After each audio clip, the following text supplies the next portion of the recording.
Guys അറിയാം, ഞാൻ വെറുപ്പിക്കാന്നറിയാം. 3-4 പ്രാവശ്യം ഇങ്ങനെ വീഡിയോ എടുത്ത് വെറുപ്പിക്കാൻ നമുക്ക് അറിയാം. പക്ഷെ വേറെ വഴിയില്ല, വേറെ ഒരു വഴിയില്ല ഗൈസ്. പെട്ടിരിക്കുകയാണ് നമ്മൾ ശരിക്കും.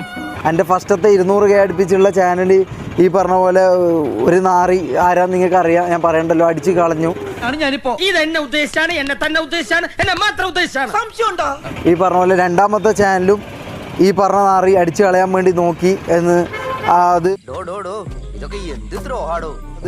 എന്നെ കിട്ടുമോ ഇല്ലയോ നമുക്ക് അറിയില്ല. ഈ പറഞ്ഞ പോലെ 25K എന്തോ ആക്കി എല്ലാം സെറ്റായെടുത്തുനിന്ന് അതും പോയി.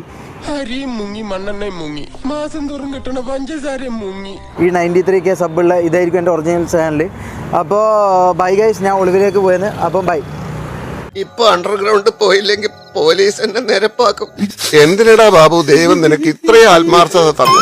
അതാ സാർ എനിക്ക് മനസ്സിലാകാത്തത്. അല്ലെങ്കിൽ എന്തുകൊണ്ട് ഞാൻ അവിടെ അവർ ഡ്രഗ്സ് യൂസ് ചെയ്യുമ്പോൾ ഞാനത് പറഞ്ഞില്ല എന്നുള്ളതിൻ്റെ ഒന്നാമത്തെ കാരണം ഞാനും ഇതിലുള്ള ഒരാളായിരുന്നു.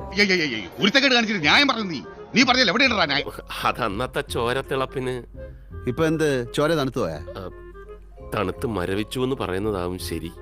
അതിനുശേഷം ഞാൻ ഇന്നേ വരെ ഇത്തരം ഒരു കാര്യങ്ങളും ഞാൻ യൂസ് ചെയ്തില്ല. അതുകൊണ്ടാണ് ഞാൻ ധൈര്യപൂർവ്വം ക്യാമറയുടെ മുമ്പിൽ ഞാൻ ഈ പറഞ്ഞ പോലെ ഇത് ടെസ്റ്റ് ചെയ്യാനും ഇതിന്റെ ഇത്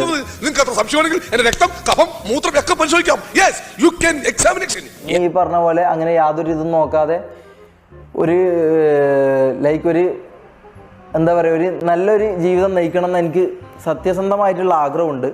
അപ്പോൾ മാറ്റങ്ങൾ നല്ലതാണ്, മാറട്ടെ, അല്ലെങ്കിൽ നാട്ടുകാരെ അടുത്ത് പെരുമാറട്ടെ എന്നാ. തൽക്കാലം ഇത്രയും മതി. വരട്ടെ.